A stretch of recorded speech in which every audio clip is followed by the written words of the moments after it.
It's become a little bit more hotly contested with the Max all-time leading rebounder on the bench. And there's Amanda Fioravanti. Treanya Clay. 15 on the shot clock. Fioravanti on the blocks, up and in, and the Hawks have their first lead at 11-10. 7 points for Gilmore for Iona. She's the game's leading scorer. Quick pass into Villu. Fioravanti fired up on the assist. Jasmine Horn defended by Lizarazu, sends it in to Chelsea Woods. Driving layup is good. Looked like it was Fioravanti charged with the foul. Chelsea Woods with a layup. Pokes a hand in there. She gets the entry pass to Fioravanti, spins a few times, up off the square and in. She's been unstoppable on the wing.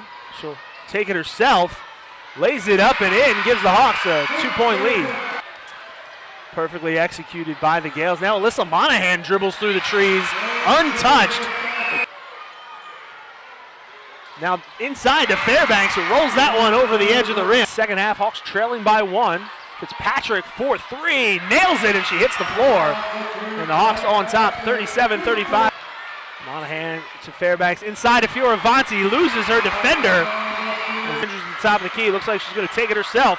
Steps back, long jumper is good. And the Hawks take a 1-point lead. The Hawks need to get a basket of any kind. A deep 3 from Fitzpatrick. Hits the bottom of the cup. Dribbles by us, stops, pops the 3, and she hits it with 3 seconds to go.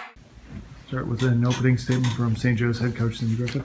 I think give Iona a lot of credit. I think they come in here, with a 11:30 game, and obviously it's our kids' game, so there's a lot of energy. But they were ready. They were well prepared, and I think we were not as prepared as we needed to be for the pressure that they put on us today. Open it up to questions. And Cindy, the pace of the game seemed, did they make you play a little quicker than really that you wanted to? They did, and I think we got caught up in that, and that's where you saw the 20 turnovers. And, we have not been overly successful at that pace. You want us to play, I want them to play aggressive, but not at the expense of turning the ball over. And, that was the most disappointing part today. You talk a lot about the turnovers, and there were, but maybe those 2 at the end turned out to be like the thing that decided the game in their direction. I think so. I mean, we had a 4 or 5 point lead, and then all of a sudden they make a 5-point play, and I think it was a 4 or 5 point play, and the momentum just shifted, and then we just got silly with the ball, and nobody wanted the ball, and it was just a real disappointment, quite frankly. Did you notice though early in the game it was going to be one of those up and down that it was going to have to be one on offense? You know what? I thought that it was going to be a possession game, just based on what they were averaging, what we were averaging. They have a terrific player in Joy Adams, and their point guard is terrific as well.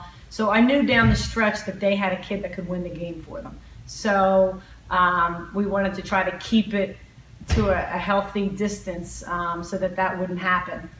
But sure enough, she came in and scored 23 points in 24 minutes. Terrific player. Did you notice a lot of crowd energy out there? It seemed like the building was alive. Do you think the kids fed off that a little bit?